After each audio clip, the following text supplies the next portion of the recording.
दोस्तों, स्वागत है आपका स्टेनोलिपि शॉर्ट हैंड चैनल में। डिक्टेशन स्टार्ट होगी 5 सेकंड बाद।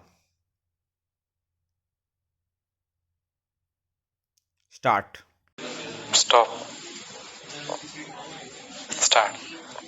कहीं धर्म परिवर्तन, कहीं साधुओं पर हमले, कहीं दलित उत्पीड़न के समाचारों के बीच हिंदू समाज के लिए सामाजिक एकीकरण और एकजुटता की दिशा में आगे चलना अत्यंत आवश्यक होता जा रहा है, क्योंकि दलितों, आदिवासियों, हिंदू आदि को गैर हिंदू बताने की चेष्टा हो रही है। स्टॉप।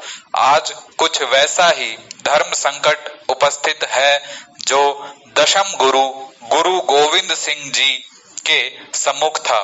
स्टॉप। गुरुजी ने सर्व समाज की सेनाएं बनाई और खालसा योद्धा खड़े हुए, फिर उन्होंने देश का इतिहास बदल दिया। स्टॉप। हम अपनी वर्ण व्यवस्था के समस्त वर्णों यथा ब्राह्मण, क्षत्रिय, वैश्य और शूद्रों को भी छोड़ दें तो भी हिंदू समाज का एक बड़ा भाग है, जो शेष रहता है, यानी वर्ण व्यवस्था के तहत नहीं आता। स्टॉप। जो बहुत से वर्ग इससे बाहर हैं, वे वर्ण विहीन समाज के रूप में हैं। स्टॉप। वर्ण विहीन, वह समाज हुआ जिसके हिंदू धर्म में सदियों से बने रहने एवं महत्वपूर्ण दायित्वों यथा सैन्य या कृषि पशुपालन के निर्वहन करने के बावजूद उनका स्पष्ट वर्ण निर्धारित नहीं हो सका। स्टॉप। समाज में उन्हें वह स्थान नहीं मिला, जिसके वे असल अधिकारी थे। स्टॉप। उदाहरण के लिए वनवासी समाज को लें। स्टॉप। वनवासी समाज सदियों से प्राकृतिक शक्तियों का पूजक रहा है। स्टॉप। उसमें मातृ देवियों और शिव के सरल प्रतीकों की पूजा की परंपरा रही है। जनजातीय समाज को क्षत्रिय, वैश्य, शूद्र के वर्गीकरण में सम्मिलित करना चाहिए था, लेकिन यह हुआ नहीं। Full stop.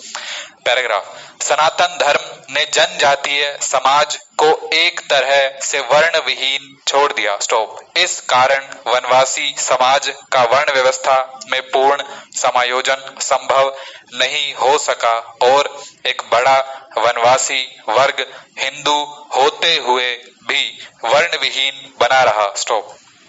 संवैधानिक व्यवस्था में वे अनुसूचित जनजाति कहे गए। स्टॉप। दक्षिण भारत में वैदिक सनातन धर्म विस्तार पाता हुआ रामेश्वरम और श्रीलंका तक पहुंच जाता है। स्टॉप। ब्राह्मण समाज तो मुख्य भूमिका में है, लेकिन शेष समाज शासन, सत्ता, वाणिज्य, कृषि के दायित्व के निर्वहन के बावजूद वर्ण विहीन सा है। स्टॉप। एक छोटा भाग सेवा सफाई संबंधी कार्यों के कारण शूद्र समाज माना जाता है। स्टॉप। वहां समाज को क्षत्रिय, वैश्य, शूद्र वर्ण में नहीं बांटा गया, बल्कि संपूर्ण समाज एकमात्र ब्राह्मण के अतिरिक्त वर्ण विहीन ही रहा। स्टॉप। यह स्थिति अच्छी भी थी और बुरी भी। स्टॉप।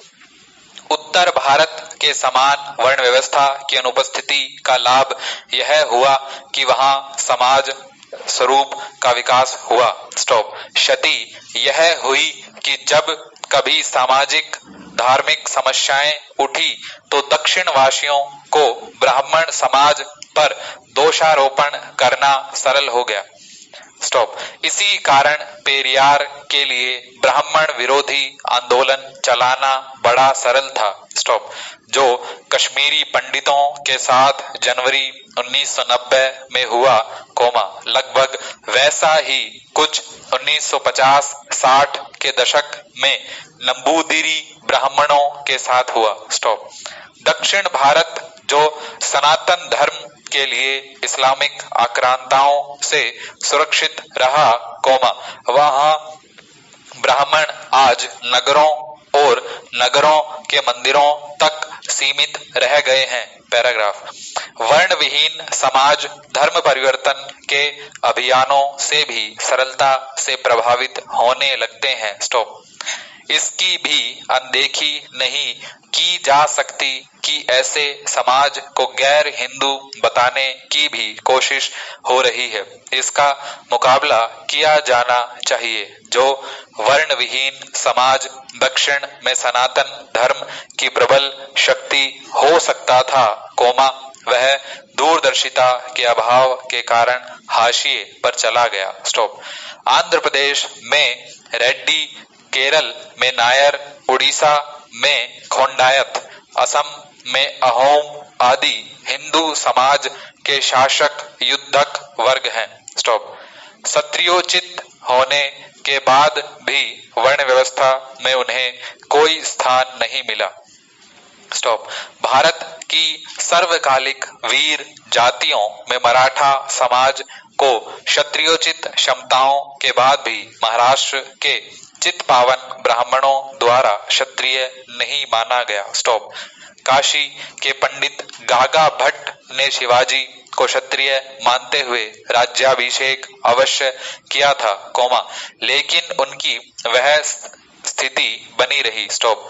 मराठे वैश्य या शूद्र तो थे नहीं, क्षत्रिय ही हो सकते थे, पर तब नहीं माने गए। स्टॉप। आज की सामाजिक स्थिति में वे एक तरह से वर्ण विहीन हिंदू ही हैं। स्टॉप। उत्तर भारत में जाट अपनी समस्त युद्धक क्षमताओं के बाद भी धर्माधिकारियों द्वारा क्षत्रिय नहीं माने गए, जबकि महाराजा सूरजमल का शासन स्वयं दिल्ली ने देखा। स्टॉप। मराठों से अपने को जोड़ने वाला कुर्मी क्षत्रिय समाज भी इसी कारण वर्ण विहीन जैसा रह गया। पैरा। फ्रांस के राष्ट्रपति इमैनुअल मैक्रो की बातों पर तमाम प्रतिक्रियाएं आ रही हैं, मुस्लिम नेताओं की ओर से भी। स्टॉप। इन्हें मिलाकर देखें तो यह अंतर्राष्ट्रीय स्तर पर काफिर मोमिन संवाद का उदाहरण है। स्टॉप। भारत, बांग्लादेश और पाकिस्तान में भी चर्चा हो रही है, इसलिए अच्छा होगा कि सभी बातें सामने रखकर मूल्यांकन करें, क्योंकि कई बिंदुओं पर भारतीय स्थिति में भी ये बातें लागू हैं। स्टॉप। मैक्रो की बातों में मुख्य बात फ्रांस में अलगाववाद का मुकाबला करना है। स्टॉप। उन्होंने इस्लामवाद का भी उल्लेख किया। स्टॉप। मैक्रो के अनुसार इस्लाम एक विश्वव्यापी संकट का सामना कर रहा है, जिसमें धार्मिक और राजनीतिक तत्वों के बीज प्रमुख हैं। स्टॉप। उन्होंने फ्रांस में इस्लामी व्यवहार को विदेशी प्रभाव से मुक्त करने की जरूरत बताई। स्टॉप। स्थानीय इमामों का बाहर प्रशिक्षण, फ्रांसीसी शिक्षा से दूरी, स्थानीय इस्लामी संस्थाओं को विदेशों से आने वाले धन, आदि इसके उदाहरण हैं। स्टॉप। यह सब फ्रांसीसी मुसलमानों को फ्रांस के राष्ट्रीय मूल्यों, सेकुलरिज्म और स्वतंत्रता से दूर करते हैं। स्टॉप। इसलिए मैक्रो ने एक विवेकशील इस्लाम की जरूरत बताई। स्टॉप। पेरिस ने एक चेचेन मुस्लिम द्वारा शिक्षक सैमुअल पैटी के कत्ल के बाद मैक्रो ने फ्रांस के राष्ट्रीय मूल्यों की रक्षा पर और भी जोर दिया। स्टॉप। उन्होंने कहा कि उग्रवादी लोग ऐसे काम करते हैं ताकि अधिक मुस्लिमों को अपनी ओर खींच सके, जबकि सभी मुस्लिम उन कारनामों का समर्थन नहीं करते। स्टॉप। इसके लिए उन्होंने इस्लामी अलगाववाद के विचार को दोषी बताया, जो फ्रांस में राष्ट्रीय व्यवस्था से अलग एक समानांतर व्यवस्था बनाना चाहता है। स्टॉप। मैक्रो के शब्द में हमारा संघर्ष मजहब के नाम पर पतन की ओर जाने के विरुद्ध है। हमें ऐसे लोगों को बचाना है जो मजहब में विश्वास के साथ साथ फ्रांस के राष्ट्रीय मूल्यों में भी निष्ठा रखते हैं। स्टॉप। उन्होंने दोहराया कि फ्रांसीसी अभिव्यक्ति की स्वतंत्रता में किसी भी विचार या व्यक्तित्व की आलोचना या कार्टून बनाना शामिल रहा है। स्टॉप।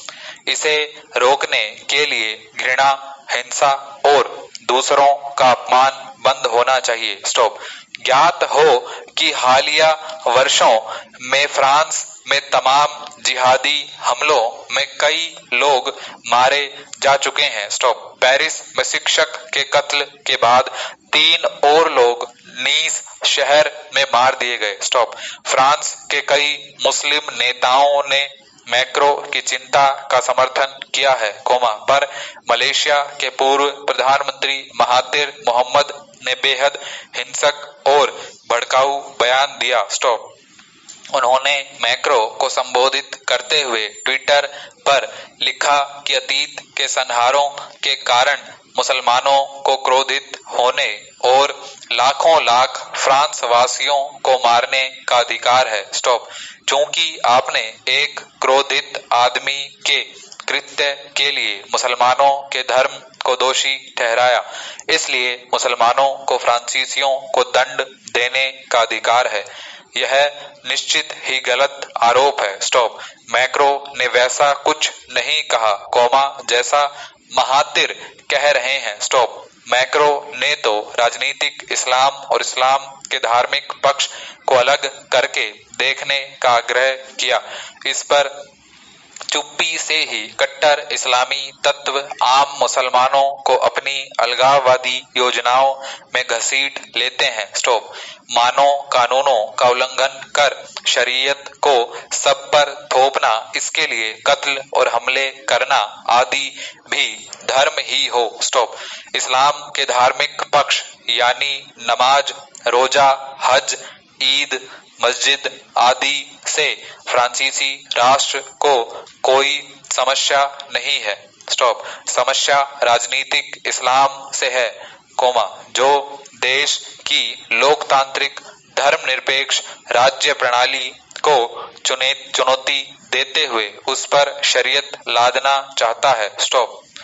यह संपूर्ण राष्ट्रीय जीवन पर कब्जे की योजना है, जिसमें विचार विमर्श, शिक्षा, खान-पान, पोशाक, सामुदायिक व्यवहार आदि सब कुछ पर इस्लाम थोपने की मंशा है। स्टॉप।